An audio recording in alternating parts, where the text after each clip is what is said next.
Apalagi yang mereka lakukan? Mereka sangat dendam dengan Babilonia, karena di situ ada Raja Nebukadnezar yang sudah meluluh lantahkan nenek moyang mereka. Mereka sakit hati.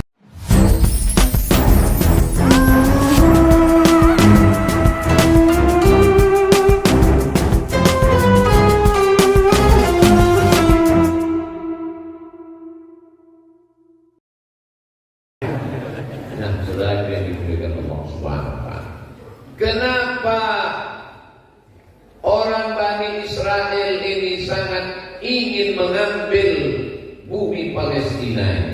Apa yang menyebabkan mereka ingin merebut Palestina?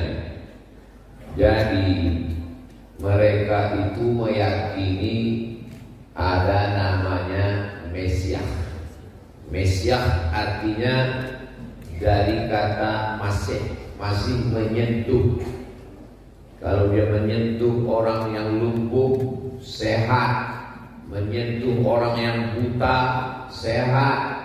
Menyentuh orang mati, hidup. Menyentuh orang yang kulitnya berbelang, normal. Maka disebut dengan Al-Mesias, menyentuh. Mereka meyakini Mesias itu nanti akan datang di akhir zaman dan turun di Palestina, yang akan menyelamatkan mereka.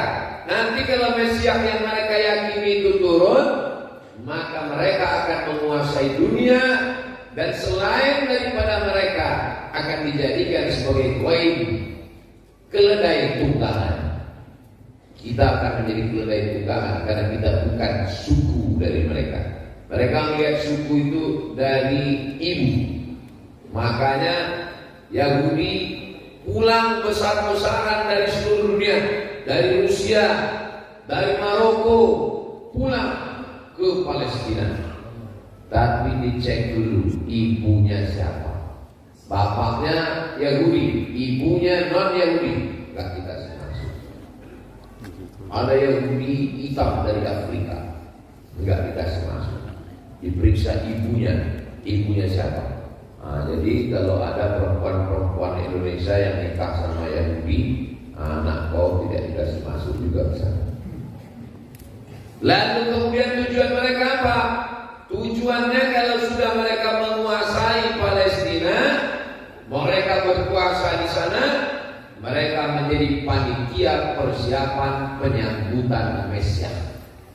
Apa syaratnya Mesias itu mau turun? Syaratnya berat sekali. Yang pertama, orang Yahudi mesti menguasai Palestina. Maka berkumpullah Yahudi mendatangi Sultan Abdul Hamid dari Turki. Mereka bawa emas, mereka berikan ke Sultan Abdul Hamid. Sultan Abdul Hamid, ini kepingan emas, berikan ke Palestina kepada kami, karena kami mau menyambut Mesias akan turun. Sultan Abdul Hamid tidak mau.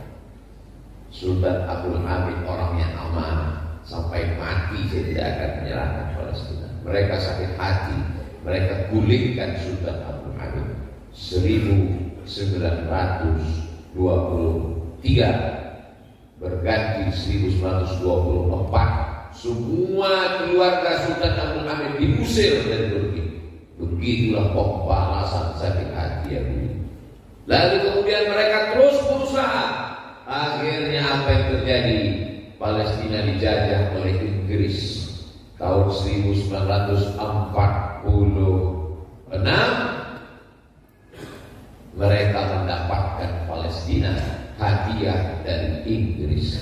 Jadi yang paling berdosa terhadap pencaplokan Palestina adalah Inggris. Tapi jangan gara-gara ini lalu adik-adik nanti gak mau belajar bahasa Inggris. Kalau memang nggak bisa bahasa Inggris, aku dia nggak bisa. Nah, gara-gara ini. Kenapa kamu nggak bisa belajar bahasa? Kenapa kamu nggak bisa bahasa Inggris? Inggrislah yang paling berdoa. Hubungannya. Kita aja nggak bisa. Jangan karena kelemahan kita pada sesuatu lalu ditutupi oleh sesuatu yang lain. Itu cara berpikir yang tidak benar.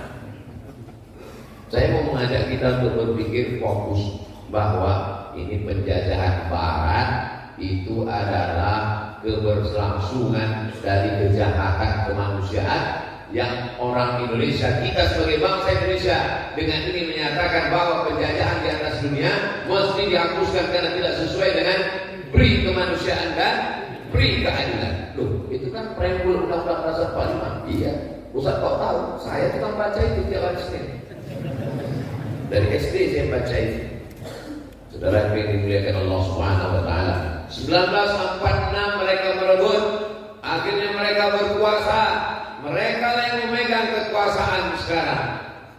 Palestina hanya menjadi negeri yang terjajah. Satu langkah untuk membahagiakan Mesias, untuk menyebabkan Mesias turun, sudah mereka lakukan.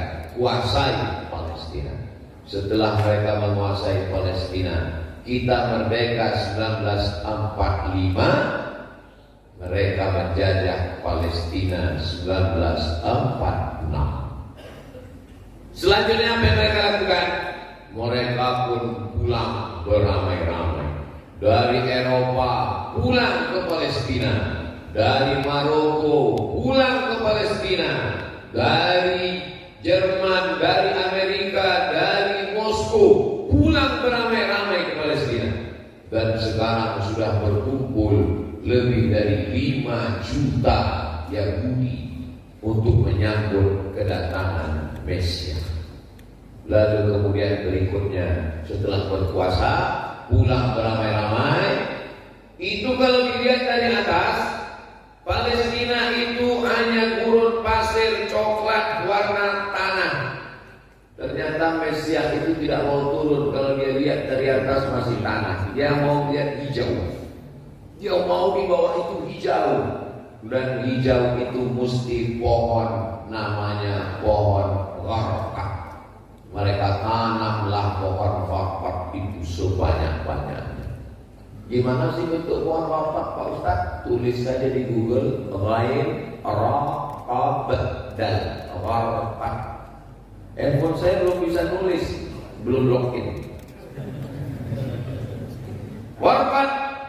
Maka kata Nabi SAW nanti di akhir zaman, seorang tentara mujahid fisabilillah dari orang beriman akan berperang dengan Yahudi Bani Israel.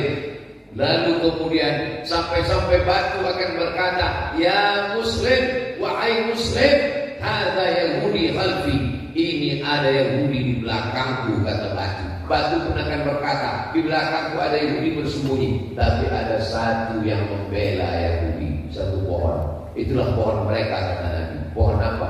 Pohon gharqad. 1445 tahun yang lalu Nabi sudah kasih tahu. Allahu Akbar. Ternyata pohon itu yang mereka tanam sampai sekarang. Apakah mereka percaya kepada Nabi Muhammad bahwa pohon itu pohon mereka, atau Nabi Muhammad SAW sudah tahu gerakan mereka? Nabi sudah tahu karena dia dapat wahyu dari Allah. Wa ma yantiqu 'anil hawa in huwa illa wahyun. Kami berangkat dari Kairo naik bis musim panas Agustus 1999. 98 saya sampai ke Mesir, belajar setahun. 99 libur. Dengan teman-teman kami naik bis dari Kairo menuju perbatasan Palestina. Sampai di sebuah kota namanya kota Rafah. Kota Rafah ini kota yang dibagi dua. Sebelah diambil Mesir, sebelah Palestina dirampas oleh Israel. Di tengah kota itu sepanjang kota dibuat tiang listrik voltase tegangan tinggi. Siapa sih yang menyentuh akan mati. Lalu kemudian dari situ kita bisa melihat dari pagar hijau. Lalu saya diberitahu, Abdul Somad, kamu tahu itu pohon apa yang hijau-hijau itu? Pohon apa? Itulah pohon gharqad yang mereka tanam. Karena pohon itu yang akan melindungi mereka ketika nanti kita akan berperang dengan mereka. Saudara yang dimuliakan Allah Subhanahu wa taala. Mereka merebutnya, sudah. Mereka pulang beramai-ramai, sudah. Mereka menanam pohon hijau supaya Mesias turun, sudah. Apalagi yang mereka lakukan? Mereka sangat dendam dengan Babilonia. Karena di situ ada Raja Nebukadnezar yang sudah meluluh lantakkan nenek moyang mereka. Mereka sakit hati. Maka siapapun yang berkuasa mesti menghantam Babilonia. Babilonia sekarang adalah Irak.